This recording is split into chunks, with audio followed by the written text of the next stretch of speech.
حیات الصحابہ۔ ٹاپک: حضرت صحابہ اکرام رضی اللہ تعالیٰ عنہ کا حضرت عمر رضی اللہ تعالیٰ عنہ کے زمانے میں میدان جنگ میں اللہ اور اللہ کے رسول کی طرف دعوت دینا اور حضرت عمر رضی اللہ تعالیٰ عنہ کا اپنے امیروں کو اس کی تاکید کرنا۔ حضرت یزید بن ابی حبیب کہتے ہیں کہ حضرت عمر بن خطاب رضی اللہ تعالیٰ عنہ نے حضرت سعد بن ابی وقاص رضی اللہ تعالیٰ عنہ کو خط لکھا کہ میں تمہیں پہلے لکھ چکا ہوں کہ لوگوں کو 3 دن تک اسلام کی دعوت دینا، جو جنگ شروع ہونے سے پہلے تمہاری دعوت کو قبول کر لے وہ مسلمانوں کا ایک فرد شمار ہوگا، اسے وہ تمام حقوق حاصل ہوں گے جو باقی تمام مسلمانوں کو حاصل ہوتے ہیں، اور اس کا اسلام میں حصہ ہے، اس لیے اسے مال غنیمت میں سے حصہ ملے گا، اور جو جنگ ختم ہونے کے بعد یا ہار کے بعد تمہاری دعوت قبول کرے اور بعد میں مسلمان ہو، اس کا مال مسلمانوں کے لیے مال غنیمت بنے گا، کیونکہ مسلمانوں نے اس کے مسلمان ہونے سے پہلے اس کے مال پر قبضہ کر لیا۔ یہ میرا حکم ہے اور یہی تمہیں خط لکھنے کی غرض ہے۔ حضرت ابو البختری کہتے ہیں کہ مسلمانوں کے ایک لشکر کے امیر حضرت سلمان فارسی رضی اللہ تعالیٰ عنہ تھے۔ انہوں نے فارس کے ایک قلعے کا گھیراؤ کیا۔ مسلمانوں نے کہا، اے ابو عبداللہ، یہ حضرت سلمان کی کنیت ہے، کیا ہم ان پر حملہ نہ کر دیں؟ انہوں نے کہا، مجھے ان کو دعوت دینے دو، جیسے میں نے حضور صلی اللہ علیہ وسلم کو دشمنوں کو دعوت دیتے ہوئے سنا۔ تو اس قلعے والوں سے حضرت سلمان نے کہا، میں تم میں کا ایک فارسی آدمی ہوں، تم خود دیکھ رہے ہو کہ عرب میری کس طرح مان رہے ہیں، اگر تم مسلمان ہو جاؤ گے تو تمہیں بھی وہی میں کا تمام حقوق ملیں گے جو ہمیں حاصل ہیں، تم پر وہی ذمہ داریاں عائد ہوں گی جو ہم پر ہیں، اور اگر تم اپنے دین پر ہی رہنا چاہتے ہو تو ہم تمہیں تمہارے دین پر رہنے دیں گے، اور تم ماتحت ہو کر رعایا بن کر اپنے ہاتھوں ہمیں جزیہ دینا۔ حضرت سلمان فارسی نے ان سے یہ کہا، چاہے ہم تمہیں کچھ نہ کہیں لیکن تم کسی عزت کے لائق نہیں ہوگے، اور اگر تم اس سے بھی انکار کرتے ہو تو ہم تم سے میدان جنگ میں برابر کا مقابلہ کریں گے۔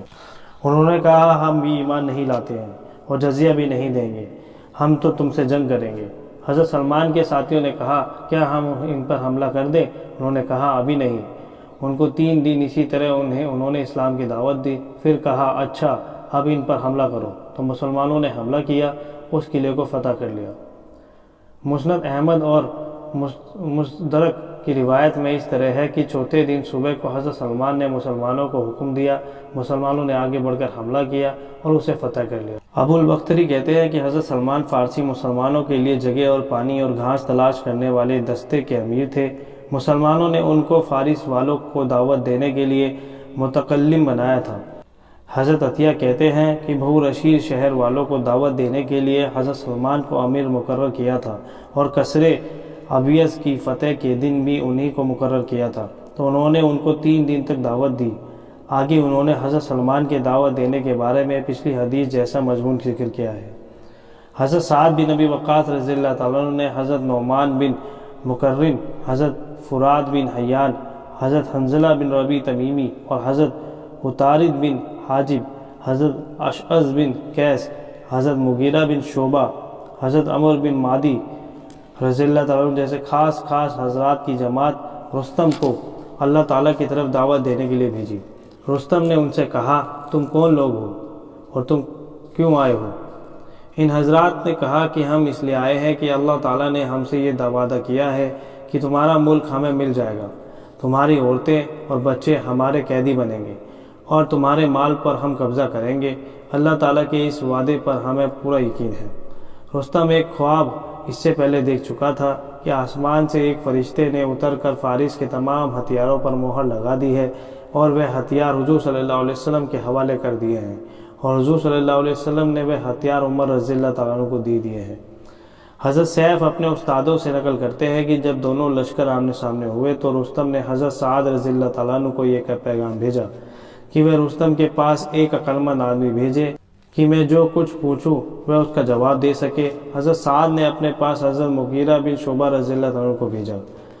حضرت مغیرہ رضی اللہ تعالیٰ عنہ رستم کے پاس پہنچے تو رستم نے ان سے کہا، آپ لوگ ہمارے پڑوسی ہیں، ہم آپ لوگوں کے ساتھ اچھا سلوک کرتے رہیں اور تمہیں بھی کبھی کسی طرح کی تکلیف نہ پہنچے۔ آپ لوگ اپنے ملک کو واپس چلے جائیں، آئندہ ہمارے ملک میں آپ لوگ تجارت کے لیے آنا چاہیں تو ہم نہیں روکیں گے۔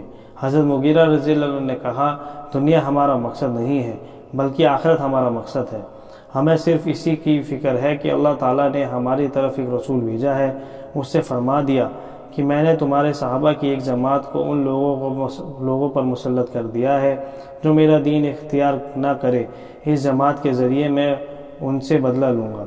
جب تک کہ یہ جماعت صحابہ رضی اللہ تعالیٰ عنہ دین کا اقرار کرتی رہے گی میں انہی کو غالب رکھوں گا، اور میرا دین سچا ہے، جو اس سے منہ موڑے گا وہ ضرور ذلیل ہوگا، اور جو اسے مضبوطی سے تھامے گا وہ ضرور عزت پائے گا۔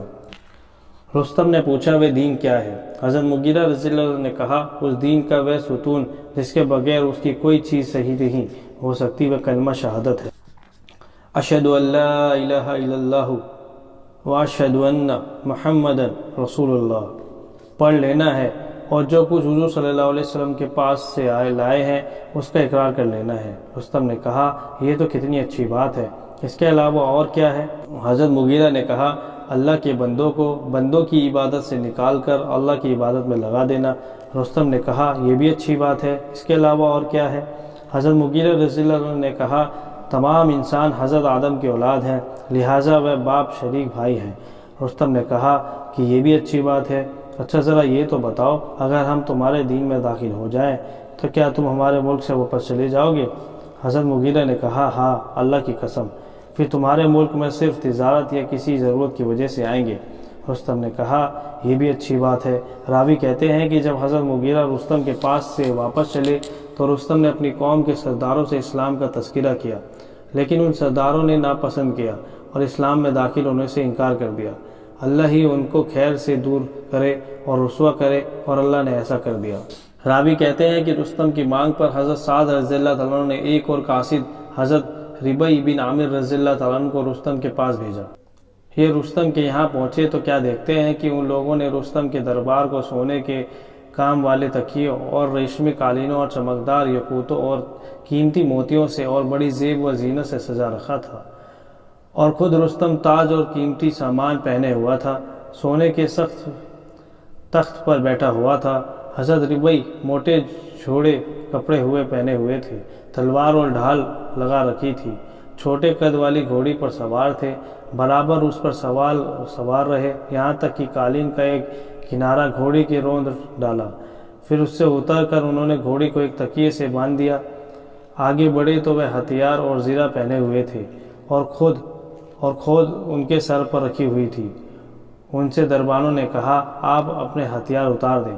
حضرت ربیع نے کہا میں خود سے تمہارے پاس نہیں آیا ہوں بلکہ تم لوگوں کے بلانے پر آیا ہوں، اگر تم مجھے ایسے ہی آگے جانے دیتے ہو تو ٹھیک ہے، ورنہ میں یہیں سے واپس چلا جاتا ہوں۔ دربانوں نے رستم سے پوچھا، رستم نے کہا ان کو ایسے ہی آنے دو۔ یہ رستم کی طرف اپنے نیزے سے قالینوں پر ٹیک لگاتے ہوئے آگے بڑھے، یوں اکثر قالین پھاڑ ڈالے۔ حاضرین دربان نے حضرت ربیع سے پوچھا آپ لوگ یہاں کس لیے آئے ہو؟ انہوں نے کہا اللہ تعالیٰ نے ہمیں اس لیے بھیجا ہے کہ جسے اللہ چاہے اسے ہم بندوں کی عبادت سے نکال کر اللہ کی عبادت میں لگا دے، دنیا کی تنگی سے نکال کر دنیا کی وسعت میں پہنچا، دوسرے دینوں کے مظالم سے نکال کر اسلام کے عدل و انصاف میں داخل کر دے۔ اللہ نے اپنا دین دے کر ہمیں اپنی مخلوق کی طرف بھیجا ہے تاکہ ہم ان کو اس دین کی دعوت دیں جو اس دین کو اختیار کر لیں گے ہم اسے قبول کر لیں گے اور واپس چلے جائیں گے، جو اس دین کو اختیار کرنے سے انکار کرے گا ہم اس سے جنگ کرتے رہیں گے یہاں تک کہ اللہ کا وعدہ ہم سے پورا ہو جائے۔ انہوں نے پوچھا کہ اللہ کا وعدہ کیا ہے؟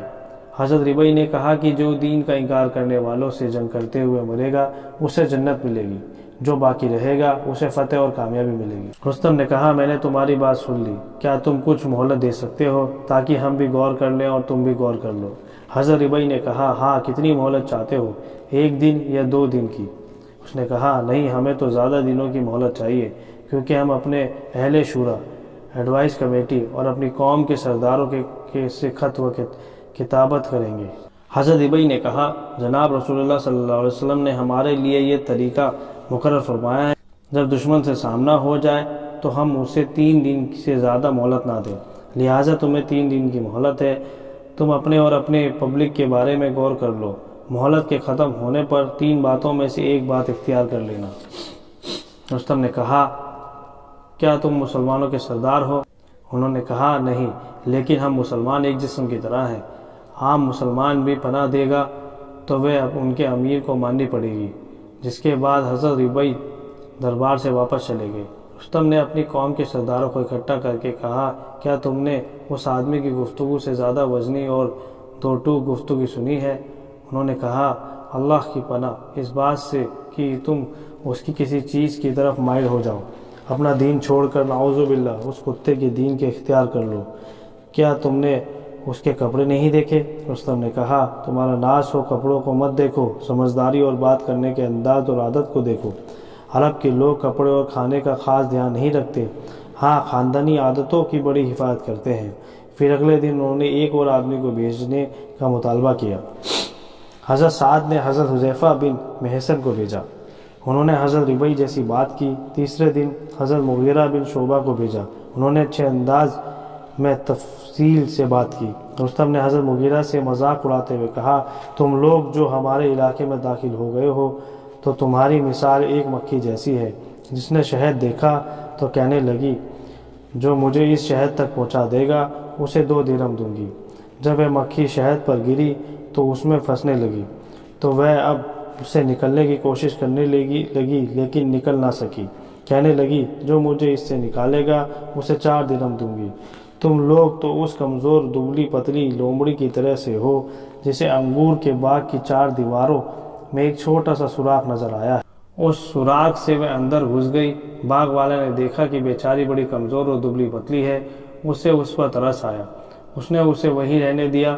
جب باغ میں رہ کر کھا پی کر وہ موٹی ہو گئی تو اس نے باغ کا بہت نقصان کیا۔ باغ والا اسے مارنے کے لیے ڈنڈے اور بہت سے نوجوان لایا۔ لومڑی موٹی ہو چکی تھی، وہ سوراخ تنگ تھا، اس نے سوراخ میں سے بہت نکلنا چاہا لیکن نکل نہ سکی۔ آخر باغ والے نے اسے مار ڈالا۔ تمہیں بھی ایسے ہی ہمارے علاقے سے نکالا جائے گا۔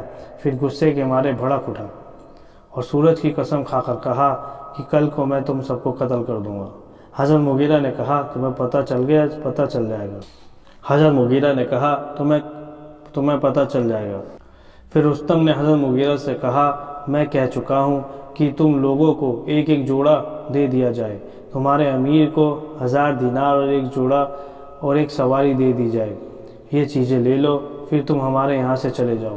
حضرت مغیرہ نے کہا تمہیں اب اس کا خیال آ رہا ہے، ہم تو تمہارے ملک کو کمزور کر چکے ہیں، تمہیں بے عزت کر چکے ہیں، ہم ایک عرصے سے تمہارے علاقے میں آئے ہوئے ہیں اور ہم تمہیں اپنا ماتحت بنا کر تم سے جزیہ لیں گے، بلکہ ہم تمہیں زبردستی اپنا غلام بنا لیں گے۔ حضرت مغیرہ نے جب یہ بات کہی تو وہ غصے سے بھڑک اٹھا۔ حضرت ابو وائل کہتے ہیں کہ حضرت سعد رضی اللہ تعالیٰ عنہ مسلمانوں کو ساتھ لے کر چلے، یہاں تک کہ مقام قادسیہ میں پڑاؤ ڈالا۔ مجھے پوری طرح یاد نہیں لیکن ہم لوگ شاید 7 یا 8 ہزار سے زیادہ نہیں ہوں گے۔ مشرکین کی تعداد 30,000 تھی۔ اس روایت میں تو یہی تعداد ہے، لیکن البدایہ میں سیف وغیرہ کی روایت میں مشرکین کی تعداد 80,000 بتائی گئی ہے۔ ایک روایت میں یہ ہے کہ رستم 1,20,000 کے لشکر میں تھا، 80,000 کا لشکر پیچھے آ رہا تھا اور رستم کے ساتھ 33 ہاتھی تھے، جس میں سابور کا ایک سفید ہاتھی بھی تھا جو سب ہاتھیوں میں بڑا تھا، سب سے آگے تھا، تمام ہاتھی اس سے مانوس تھے۔ البدایہ کی روایت ختم ہو گئی، اس جیسی اور تعداد بھی آئی ہے۔ رستم کے لشکر والوں نے ہم سے کہا نہ تمہارے پاس طاقت ہے نہ ہتھیار، تم لوگ یہاں کیوں آئے ہو؟ واپس چلے جاؤ۔ ہم نے کہا ہم تو واپس نہیں جائیں گے۔ وہ ہمارے تیروں کو دیکھ کر ہنستے تھے، دوک دوک کہہ کر اپنی زبان میں ہمارے تیروں کو چرخے کے تقلے کے ساتھ تشبیہ دیتے تھے۔ جب ہم نے ان کی بات مان کر واپس جانے سے انکار کر دیا تو انہوں نے کہا اپنے سمجھدار آدمیوں میں سے ایک سمجھدار آدمی ہمارے پاس بھیجو جو ہمیں کھول کر بتائے کہ آپ لوگ یہاں کیوں آئے ہو۔ حضرت مغیرہ بن شعبہ نے کہا میں ان کے پاس جاتا ہوں، اس لیے وہ دریا پار کر کے ان کے پاس گئے، تخت پر رستم کے پاس بیٹھ گئے۔ اس بار دربار والے گرائے اور چلائے۔ حضرت مغیرہ نے کہا اس تخت پر بیٹھنے سے میرا درجہ بڑا نہیں ہے اور تمہارا سردار کا درجہ گھٹا نہیں۔ رستم نے کہا تم نے ٹھیک کہا، تم لوگ یہاں کیوں آئے ہو؟ حضرت مغیرہ نے کہا ہماری قوم برائی اور گمراہی میں مبتلا تھی اللہ تعالیٰ نے ہماری طرف ایک نبی بھیجا، ان کے ذریعے سے اللہ تعالیٰ نے ہمیں ہدایت دی، ہم لوگوں کو ان کے ہاتھوں بہت رزق دیا، اس رزق میں وہ دانہ بھی تھا جو اس علاقے میں پیدا ہوتا ہے۔ جب وہ دانہ ہم لوگوں نے کھایا، اپنے گھر والوں کو کھلایا، تو ہمارے گھر والوں نے کہا کہ اب ہم اس دانے کے بغیر نہیں رہ سکتے، ہمیں اس علاقے میں لے چلو تاکہ ہم یہ دانہ کھایا کریں۔ رستم نے کہا اب تو ہم تمہیں ضرور قتل کر دیں گے۔ حضرت مغیرہ نے کہا اگر تم ہمیں قتل کرو گے تو ہم جنت میں جائیں گے، اگر ہم تمہیں قتل کر دیں گے تم جہنم میں جاؤ گے، اگر تم اسلام قبول نہیں کرتے ہو تو جنگ نہ کرو بلکہ جزیہ دے دو۔ جب حضرت مغیرہ نے یہ کہا کہ تم جزیہ دے دو، وہ سب گرائے اور چیخنے لگے اور کہنے لگے ہماری تمہاری صلح نہیں ہو سکتی۔ حضرت مغیرہ نے کہا لڑنے کے لیے تم دریا پار کر کے ہمارے پاس آؤ گے یا ہم تمہارے پاس دریا پار کر کے آئیں؟ رستم نے کہا ہم دریا پار کر کے آئیں گے۔ مسلمان پیچھے ہٹ گئے تو رستم کے لشکر نے دریا پار کر لیا۔ صحابہ کرام رضی اللہ تعالیٰ نے اس زور سے ان پر حملہ کیا کہ ان کو شکست دے دی۔ حضرت معاویہ بن قرہ رضی اللہ عنہ فرماتے ہیں کہ جنگ قادسیہ کے دن حضرت مغیرہ بن شعبہ رضی اللہ تعالیٰ عنہ کو فارس کے سپہ سالار رستم کے پاس بھیجا گیا۔ انہوں نے کہا میرے ساتھ 10 آدمی اور بھیجو، تو ان کے ساتھ 10 آدمی اور بھیجے گئے۔ انہوں نے اپنے کپڑے ٹھیک کیے، ڈھال اٹھائی اور چل دیے، یہاں تک کہ اس سپہ سالار کے پاس پہنچ گئے۔ وہاں پہنچ کر انہوں نے اپنے ساتھیوں سے کہا میرے لیے ڈھال بچھا دو۔ انہوں نے بچھا دی، اس پر بیٹھ گئے۔ اس موٹے تازے عزمی کافر نے کہا اے عرب کے رہنے والوں، میں جانتا ہوں کہ تم لوگ کیوں آئے ہو، تم اس لیے آئے ہو کہ تمہیں اپنے ملک میں پیٹ بھر کر کھانا نہیں ملتا، تمہیں جتنا غلہ چاہیے ہم تمہیں دے دیں گے۔ ہم لوگ آتش پرست ہیں، تمہیں قتل کرنا اچھا نہیں سمجھتے کیونکہ تمہیں قتل کرنے سے ہماری زمین ناپاک ہو جائے گی۔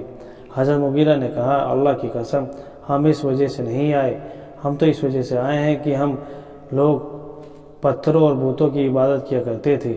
جب کوئی اچھا پتھر نظر آتا تو پہلے کو پھینک کر اس کی عبادت شروع کر دیتے۔ ہم پروردگار کو نہیں پہچانتے تھے، یہاں تک کہ اللہ تعالیٰ نے ہم میں سے ہی ہماری طرف ایک رسول بھیجا، اس نے ہمیں اسلام کی دعوت دی، ہم نے ان کی پیروی کر لی۔ ہم غلہ لینا نہیں آئے، ہمیں اس بات کا حکم دیا گیا ہے کہ ہمارا جو دشمن اسلام کو چھوڑ دے ہم اس سے جنگ کریں۔ ہم غلہ لینے نہیں آئے، ہم تو اس لیے آئے ہیں کہ تمہارے نوجوانوں کو قتل کر دیں، تمہارے بیوی بچوں کو قید کر لیں۔ باقی تم نے جو ہمارے ملک میں کھانے کی کمی کا ذکر کیا وہ ٹھیک ہے، میری زندگی کی قسم واقعی ہمیں اتنا کھانا نہیں ملتا جس سے ہمارا پیٹ بھر جائے، اور ہمیں اتنا پانی نہیں ملتا جس سے ہماری پیاس بجھ جائے۔ ہم تمہاری زمین میں آئے ہیں، ہم نے یہاں غلہ اور پانی بہت پایا ہے، اللہ کی قسم اب ہم اس علاقے کو نہیں چھوڑیں گے، یا تو یہ سرزمین ہمارے حصے میں آ جائے یا تمہیں مل جائے۔ اس عزمی کافر نے فارسی میں کہا یہ آدمی ٹھیک کہہ رہا ہے۔ حضرت مغیرہ سے عزمی کافر نے کہا آپ کی تو کل آنکھ پھوڑ دی جائے گی۔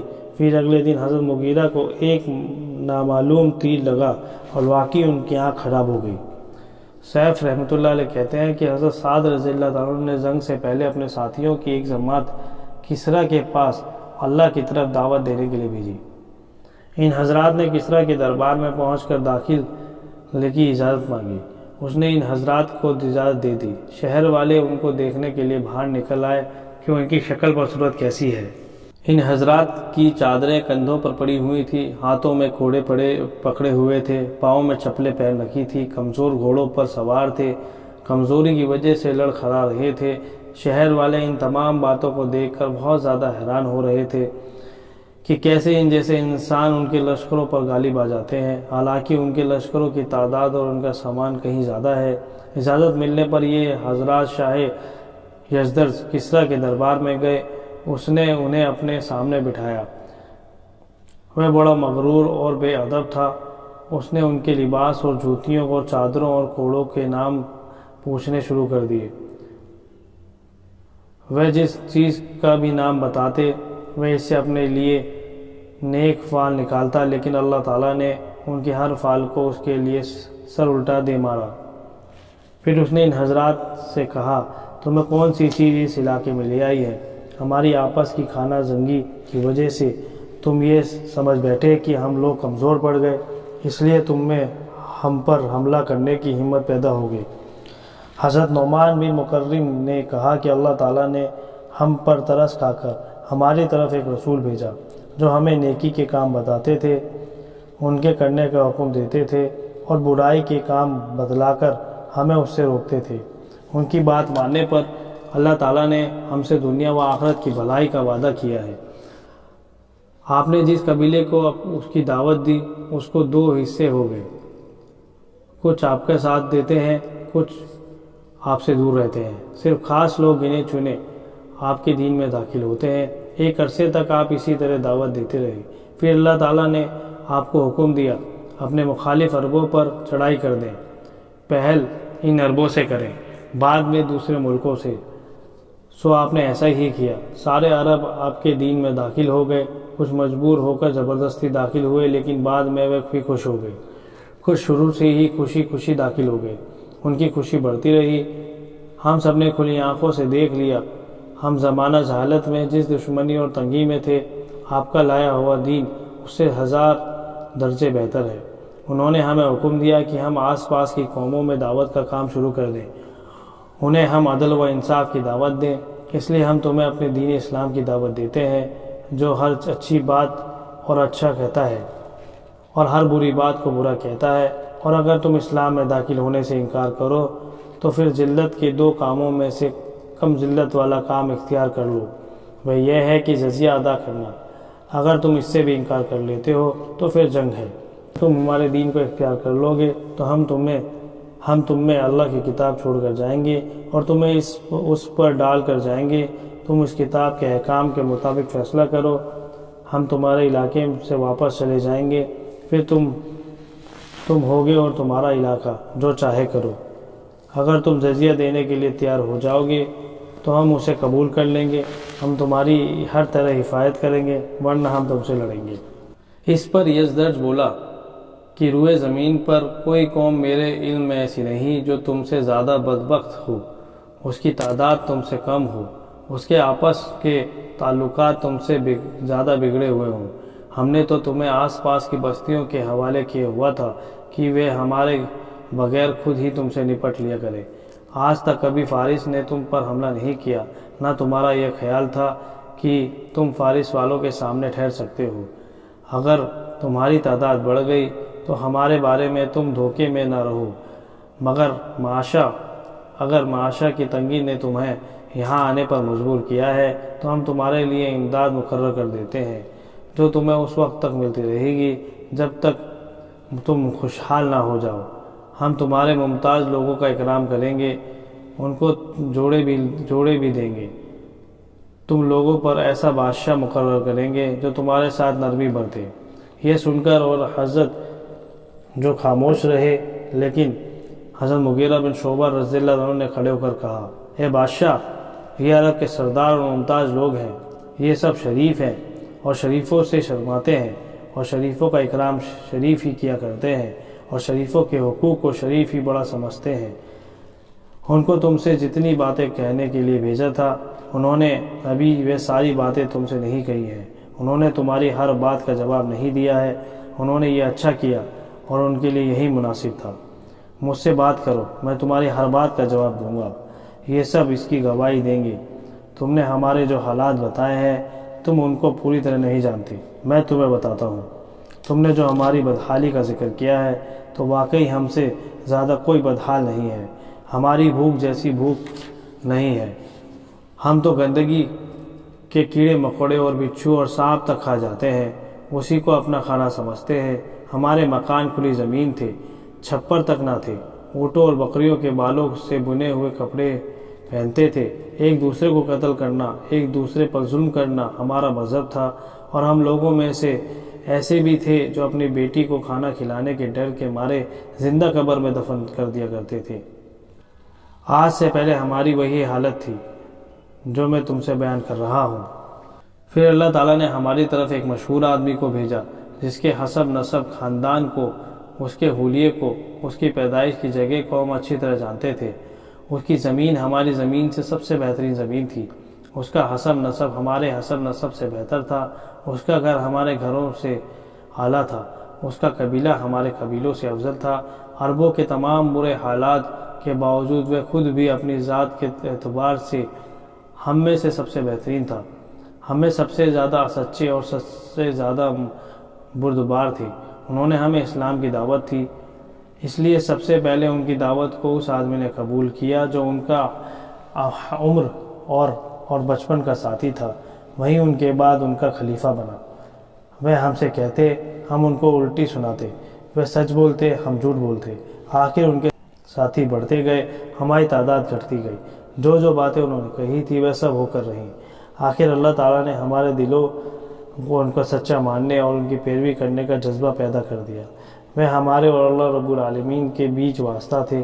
انہوں نے ہم سے جتنی باتیں کہیں وہ حقیقت میں اللہ نے ہی کی، انہوں نے ہمیں جتنے حکم دیے وہ حقیقت میں اللہ ہی کے حکم تھے۔ انہوں نے ہم سے کہا کہ تمہارا رب اللہ ہے، میں اللہ ہوں، اکیلا ہوں، میرا کوئی شریک نہیں۔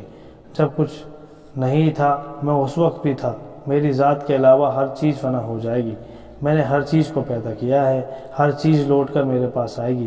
میری رحمت تمہاری طرف متوجہ ہوئی، اس لیے میں نے تمہاری طرف اس آدمی کو بھیجا تاکہ تمہیں اس راستے پر ڈال دوں جس کی وجہ سے میں تمہیں مرنے کے بعد اپنے عذاب سے بچاؤں، اپنے گھر جنت میں پہنچا دوں۔ اس لیے ہم گواہی دیتے ہیں کہ حضرت حضور صلی اللہ علیہ وسلم کے پاس سے حق لے کر آئے تھے، اور تمہارے رب نے کہا جو تمہارے اس دین کو اختیار کرے گا اس کو وہ حقوق حاصل ہوں گے جو تمہیں حاصل ہے، اس پر وہ ذمہ داریاں آئیں گی جو تم پر ہے، اور جو اس دین سے انکار کر لے گا اس پر جزیہ پیش کرو، پھر اس کی ان تمام چیزوں سے حفاظت کرو جن سے تم اپنی حفاظت کرتے ہو۔ جو جزیہ دینے سے بھی انکار کر دے اس سے جنگ کرو، میں ہی تمہارے بیچ فیصلہ کرنے والا ہوں۔ تم میں سے جو شہید کیے جائیں گے اسے اپنی جنت میں داخل کروں گا، اور جو باقی رہے گا اس کے دشمن کے خلاف اس کی مدد کروں گا۔ اب تم چاہو تو ماتحت بن کر جزیہ دے دو، اور چاہو تو تلوار لے کر جنگ کر لو، یا مسلمان ہو کر خود کو بچا لو۔ یزدرج نے کہا تم میرے سامنے ایسی باتیں کر رہے ہو۔ حضرت مغیرہ نے کہا جس نے مجھ سے بات کی ہے میں اسی کے سامنے وہ باتیں کر رہا ہوں، اگر تمہارے علاوہ کوئی اور میرے ساتھ بات کرتا تو میں تمہارے سامنے یہ باتیں نہ کرتا۔ یزدرج نے کہا اگر یہ دستور نہ ہوتا کہ قاصد کو قتل نہیں کیا جاتا تو میں تم سب کو قتل کر دیتا۔ تم لوگوں کے لیے میرے پاس کچھ نہیں ہے۔ اپنے درباریوں سے کہا مٹی کا ایک ٹوکرا لاؤ اور اس میں جو سب سے بڑا ہے اس کے سر پر رکھ دو، اسے پیچھے سے ہانکتے رہو یہاں تک کہ وہ مدائن شہر کی آبادی سے نکل جائے۔ اور صحابہ کرام صلی اللہ علیہ وسلم سے کہا تم لوگ اپنے امیر کے پاس جا کر اسے بتا دو کہ اس کی طرف رستم کو بھیجا رہا ہوں تاکہ وہ اسے اور اس کے لشکر کے قادسیوں کی خندق میں دفن کر دے، اسے اور تم لوگوں کو بعد والوں کے لیے عبرت بنا دے۔ پھر میں اس کو تمہارے ملک میں بھیجوں گا۔ صابور کی طرف سے تم لوگوں کو جتنی بھی مصیبت اٹھانی پڑی میں تم لوگوں کو اس سے زیادہ مصیبت میں گرفتار کر دوں گا۔ پھر اس نے پوچھا تم میں سب سے بڑا کون ہے؟ سب لوگ خاموش رہے۔ حضرت عاصم بن عمرو رضی اللہ عنہ نے خود مٹی لینے کے لیے بغیر مشورے کے کہہ دیا میں ان کا بڑا اور ان کا سردار ہوں، یہ مٹی میرے اوپر لاد دو۔ یزدرج نے پوچھا یہ بات اسی طرح ہے؟ دوسرے صحابہ نے کہا ہاں۔ تو انہوں نے حضرت عاصم کی گردن پر میں مٹی لاد دی۔ میں مٹی لے کر دربار اور شاہی محل سے باہر آئے، اپنی سواری پر اس مٹی کو رکھا، اس پر بیٹھ کر اسے تیز دوڑایا، یہ مٹی لے کر حضرت سعد رضی اللہ عنہ کے پاس جلد پہنچ جائے۔ حضرت عاصم اپنے ساتھیوں سے آگے نکل گئے اور وہ مسلسل چلتے رہے یہاں تک کہ باب قدیس سے آگے چلے گئے۔ کہا امیر کو کامیابی کی بشارت سنا دو، انشاءاللہ ہم کامیاب ہو جائیں گے۔ بظاہر باب قدیس کے قریب حضرت سعد کا قیام تھا۔ آگے بڑھتے چلے یہاں تک کہ حدود عرب میں جا کر اس مٹی کو ڈال دیا، پھر واپس آ کر حضرت سعد کی خدمت میں حاضر ہوئے، انہیں ساری بات بتائی۔ تو حضرت سعد نے کہا اللہ کی قسم، اللہ نے ہمیں اس مٹی کی شکل میں ان کے ملک کی چابیاں دے دی، اور سب نے اس سے ان کے ملک پر قابض ہو جانے کی فال لی۔ حضرت محمد رحمۃ اللہ علیہ اور حضرت طلحہ رحمۃ اللہ علیہ وغیرہ بیان کرتے ہیں کہ جب جنگ تکریت کے موقع پر رومیوں نے یہ دیکھا کہ جب وہ بھی مسلمانوں کی طرف بڑھے انہیں منہ کی کھانی پڑی۔ مسلمانوں سے ہر مقابلے میں ان کو شکست اٹھانی پڑی، تو انہوں نے اپنے سرداروں کو چھوڑ دیا، اپنا سامان کشتیوں میں لاد دیا۔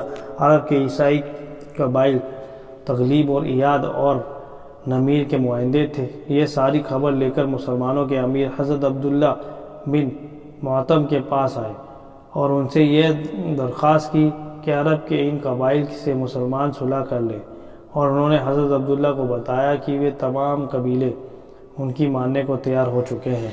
حضرت عبداللہ نے یہ قبیلوں کو یہ پیغام بھیجا کہ اگر تم اس بات میں سچے ہو تو کلمہ شہادت اشہد ان لا الہ الا اللہ و اشہد ان محمد رسول اللہ پڑھ لو، اور حضرت محمد صلی اللہ علیہ وسلم جو کچھ اللہ سے لے کر آئے ہیں اس کا اقرار کر لو، پھر تم اس بارے میں اپنی رائے بتا دو۔ وہ معاہدے یہ پیغام لے کر اپنی قبائل کے پاس گئے۔ ان قبائل نے ان معاہدوں حضرت عبداللہ کے پاس قبول اسلام کی خبر دے کر واپس بھیجا۔ حضرت خالد اور حضرت عبادہ رضی اللہ عنہ فرماتے ہیں کہ حضرت عمر رضی اللہ تعالیٰ عنہ کے شام سے مدینہ واپس جانے کے بعد حضرت عمر بن عاص رضی اللہ تعالیٰ عنہ کی طرف روانہ ہوئے، یہاں تک کہ باب علیون مقام تک پہنچ گئے۔ پیچھے سے حضرت زبیر رضی اللہ تعالیٰ عنہ بھی ان کے پاس وہاں پہنچ گئے۔ مصر کا بڑا پادری ابو مریم وہاں لڑنے والوں کو لے کر مسلمانوں کے مقابلے کے لیے پہلے سے پہنچا ہوا تھا۔ اس کے ساتھ دوسرا پادری بھی تھا۔ مکوکس نے اس ابو مریم کو اپنے ملک کی حفاظت کے لیے بھیجا تھا۔ جب حضرت عمر نے وہاں پڑاؤ ڈالا تو یہ مصری ان سے لڑنے کو تیار ہو گیا۔ حضرت عمر نے ان کو پیغام بھیجا کہ ہم سے لڑنے میں جلدی نہ کرو، ہم تمہارے سامنے اپنے آنے کا مقصد بیان کر دیتے ہیں، پھر تم اس کے بارے میں غور کر لینا۔ اس لیے انہوں نے اپنے لشکر کو جنگ سے روک لیا۔ حضرت عمر نے پھر یہ پیغام بھیجا کہ میں بات کرنے کے لیے سامنے آ رہا ہوں، ابو مریم اور ابو مریم بھی مجھ سے بات کرنے کے لیے باہر آ جائیں۔ انہوں نے حضرت عمر کی یہ بات مان لی، انہوں نے ایک دوسرے کو امن دے دیا۔ حضرت عمر نے ان دونوں سے کہا کہ تم دونوں اس شہر کے بڑے پادری ہو، ذرا غور سے سنو۔ اللہ تعالیٰ نے حضرت محمد صلی اللہ علیہ وسلم کو حق دے کر بھیجا، حق پر چلنے کا انہیں حکم دیا۔ حضرت محمد صلی اللہ علیہ وسلم نے ہمیں حق پر چلنے کا حکم دیا۔ جتنے حکم آپ کو ملے وہ آپ نے سارے ہم تک پہنچا دیے۔ پھر آپ دنیا میں سے تشریف لے گئے۔ آپ پر اللہ کی لاکھوں رحمتیں ہوں۔ اپنی ذمہ داری کا حق ادا کر گئے، ہمیں ایک کھلے راستے پر چھوڑ گئے۔ آپ جن باتوں کا ہمیں حکم کر گئے ان میں یہ بھی ہے کہ ہم لوگوں کے سامنے اپنا مقصد پوری طور پر بیان کر دیں۔ اس لیے ہم تمہیں اسلام کی دعوت دیتے ہیں۔ جو ہماری اس دعوت کو قبول کر لے گا وہ ہمارے جیسا بن جائے گا، اور جو ہماری دعوت اسلام کو قبول نہیں کرے گا ہم اس پر جزیہ پیش کریں گے کہ جزیہ ادا کرو، ہم اس کی ہر طرح حفاظت کریں گے۔ انہوں نے ہمیں بتایا تھا کہ ہم تم پر فتح حاصل کر لیں گے۔ انہوں نے ہمیں تمہارے ساتھ اچھے سلوک کی وصیت کی تھی کیونکہ ہماری تمہارے ساتھ رشتہ داری ہے۔ حضرت حاضرہ اور حضرت ماریہ قبطیہ دونوں مصر کی قبطی قبیلے کی تھی۔ اگر تم ہماری جزیہ والی بات کو قبول کر لو گے تو دو وجہ سے تمہاری ہم پر ذمہ داری ہوگی، ایک ذمہ ہونے کی وجہ سے، ایک رشتہ داری کی وجہ سے۔ ہمارے امیر نے بھی مصر کے قبطیوں کے ساتھ اچھے سلوک کی ہدایت دی تھی کیونکہ محمد صلی اللہ علیہ وسلم نے ہمیں قبطیوں کے ساتھ اچھے سلوک کی وصیت فرمائی، اس لیے کہ قبطیوں سے رشتہ داری بھی ہے اور ان کی ذمہ داری بھی۔ مصریوں نے کہا اتنے دور کی رشتہ داری کا خیال تو صرف نبی ہی کر سکتے ہیں۔ حضرت حاضرہ یہ وہ بھلی اور شریف خاتون ہمارے بادشاہ کی بیٹی تھی، اہل منف میں سے تھی۔ منف مصر کا پرانا دارالخلافہ راجدھانی ہے اور بادشاہت انہی کی تھی۔ عین شمس والوں نے ان پر حملہ کر کے ان کو قتل کر دیا، ان سے بادشاہ چھین لی، باقی بچے ہوئے لوگ اس علاقے کو چھوڑ کر چلے گئے۔ اس طرح وہ خاتون حضرت ابراہیم علیہ السلام کے پاس گئیں۔ حضرت ابراہیم علیہ السلام کی ہمارے یہاں آمد بڑی مسرت اور خوشی کا سبب تھی۔ جب تک ہم مشورہ کر کے واپس نہ آئے اس وقت تک کے لیے ہمیں امن دے دیں۔ حضرت عمر نے فرمایا مجھ جیسے آدمی کو کوئی دھوکہ نہیں دے سکتا، تم دونوں کو تو 3 دن کی مہلت دیتا ہوں تاکہ تم دونوں خود بھی غور کر لو اور اپنی قوم سے بھی مشورہ کر لو۔ اگر تم نے 3 دن تک کوئی جواب نہ دیا تو میں تم سے جنگ کر دوں گا، مزید انتظار نہیں کروں گا۔ ان لوگوں نے کہا کچھ وقت اور بڑھا دیں۔ حضرت عمر نے 1 دن اور بڑھا دیا۔ انہوں نے کچھ اور وقت بڑھانے کی مزید درخواست کی۔ حضرت عمر نے 1 دن اور بڑھا دیا۔ وہ دونوں مقوقس کے پاس چلے گئے۔ مقوقس نے کچھ آمادگی ظاہر کی، مگر ارطبون نے ان دونوں کی بات ماننے سے انکار کر دیا اور مسلمانوں پر چڑھائی کرنے کا حکم دے دیا۔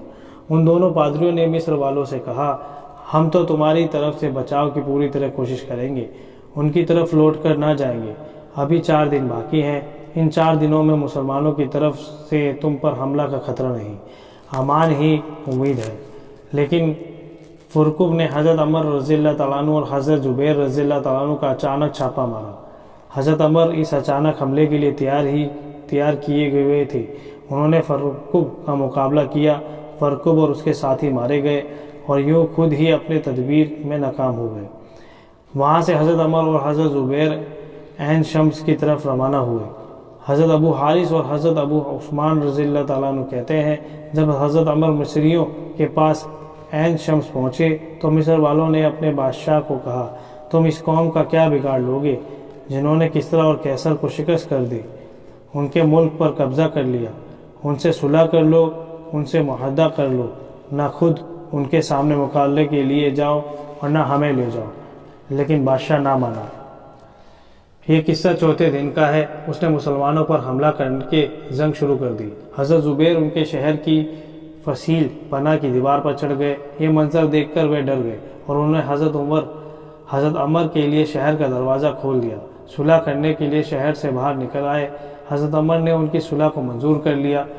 حضرت زبیر تو ان پر غالب ہو کر دیوار سے شہر میں اترے۔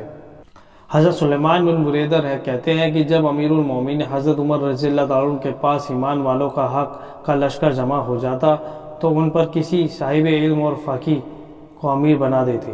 سو ایک لشکر تیار ہوا۔ حضرت سلمہ بن قیس اشجعی رضی اللہ تعالیٰ عنہ کا ان کو امیر بنایا۔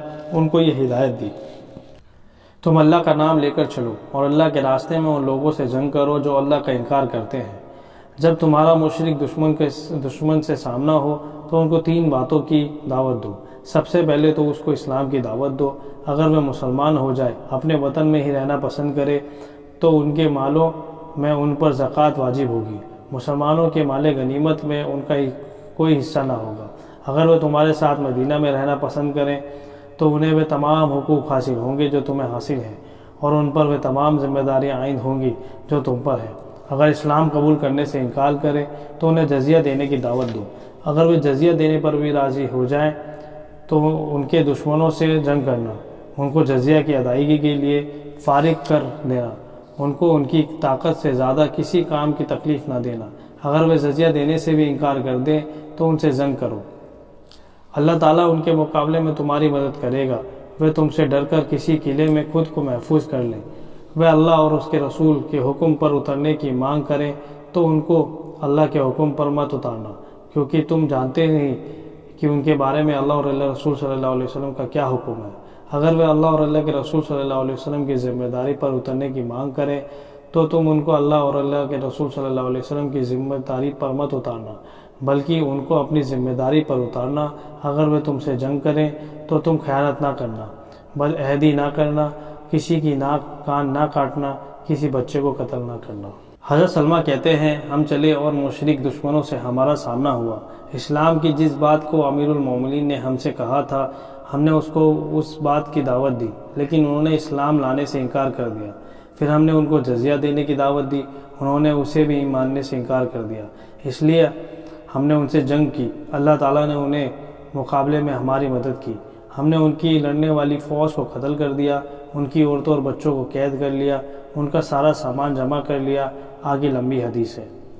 حضرت ابو موسیٰ کہتے ہیں کہ جب حضرت ابو موسیٰ اشعری رضی اللہ تعالیٰ عنہ اصفہان پہنچے تو انہوں نے وہاں لوگوں پر اسلام کو پیش کیا۔